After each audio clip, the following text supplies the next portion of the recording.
Decká chceli zvieratko, mačku nebo pejska. Kúpil som im termity, je ich plná deska. Krmíme ich nanukom, šťastné sú jak blecha.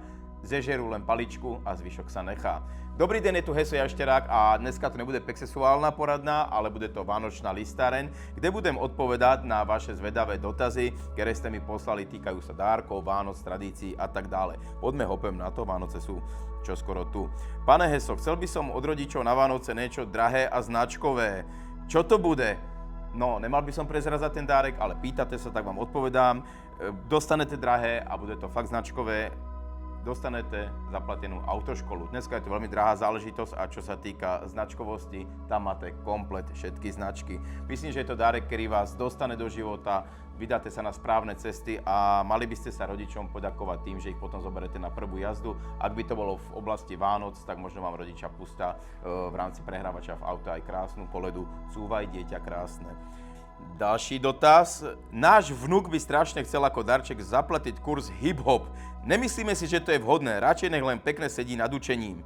Milí starí rodičia, hip-hop je tanec je pohyb je zdravý a je to veľmi dobrý doplnok pre mladého človeka, ktorý sa celý čas hrbí nad knihami, aby povstal, zatancoval si, pokmásal sa v časopriestore na nejakú peknú melódiu. Je to veľmi dobré. Práve, že ten pohyb umocní aj inteligenciu, aj celkové zdravie, lebo poviem tak, ak mu nezaplatíte hip-hop, platíte mu hip-hrb a to by sme snad nechceli. Toto je krásna otázka. Manželka by strašne chcela kabelku z krokodíla. Není to v mojich finančných možnostiach. Bolo by vhodné, aby som jej kúpil kabelku z hada? Áno, odporúčam značku Louis Vuitton. Ďalší dotaz. Náš malý celé svátky pozerá kreslené rozprávky, ani sa od telky nepohne. Je to zdravé, alebo mu to máme zakázať? V inom prípade by som povedal, ne, decka nemajú furt kúkať do televízora, ale konkrétne vo vašom prípade by som to nechal, tož váš malý chce byť elektrikár. Len si sledujte, či tie rozprávky pozerá s napätím alebo s odporom a on má vnútornú misiu, on si musí pozrieť minimálne 220 V Disney. Hej, a tam sa mu splňa Disney plný sny a istotne sa oveľa vás približuje k tomu elektrikárskému povolaniu. Ešte by som veľmi odporúčil, nech nevynechá rozprávku Lilo a Istič a v prípade, že by máte unavené očka, pustite mu nejakú hudobnú produkciu, odporúčam kapelu Prúdy. Toto je veľmi pekná otázka. Môj otec miluje filmy aj také tajemné, aj také vojnové a teraz nevím, jaký dárek mu kúpiť, či také DVDčko alebo také, netrápte sa, je konsolidácia, zasa museli zlučovať aj filmy, existuje výborný film Da Vinciho kód Navaho, alebo keď má otec rád detektívny žáner, je tu pekná novinka zo slovenskej tvorby, film o tajnom agentovi jeho veličenstva, ktorý pôsobí na Orave a film sa volá James Bondrík 007. Pane Heso, mám na Vánoce robiť file alebo kapra, lebo mám ponuku od môjho kolegu, ktorý mi ponúka aj nové masové výrobky. Ne, prosím vás, hneď vás zastavím, neexperimentujte.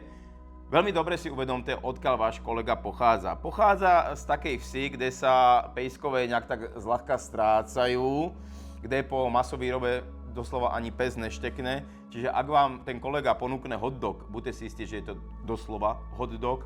A už aj tie názvy tých výrobkov vám môžu byť také nejaké podivné. File z brazílskej file alebo švédske masové guľky pitbullár. Ne, kašlite na to, ostaňte verní file alebo kaprovi, kapustnici, čo chcete. Ne, v tomto prípade by som nejak neexperimentoval. Pane Heso, chcela by som ohúriť návštevu. Poradte mi nejaké hollywoodske recepty na vánočné cukroví alebo niečo, jak zvýšiť atmosféru, tak aby sa hostia cítili, že sú v showbiznisovom svete. No, nemusíte. Showbiznis oslavuje svátky tak ako ostatní ľudia. Ak sa chcete zahrať na Hollywood, robte medovníky s tým, že tam dajte včelí med Damon. Alebo môžete sa orientovať na slovenskú scénu, ku kapustnici, file a šalátu, pustíte koledy, ktoré naspieval Jan Koledník.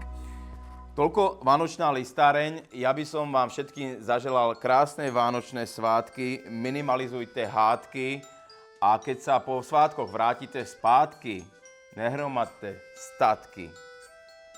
Ale to, čo máte v srdci, to je šťastné, to je vám vlastné. Heso Jašterák vám želá Vánoce.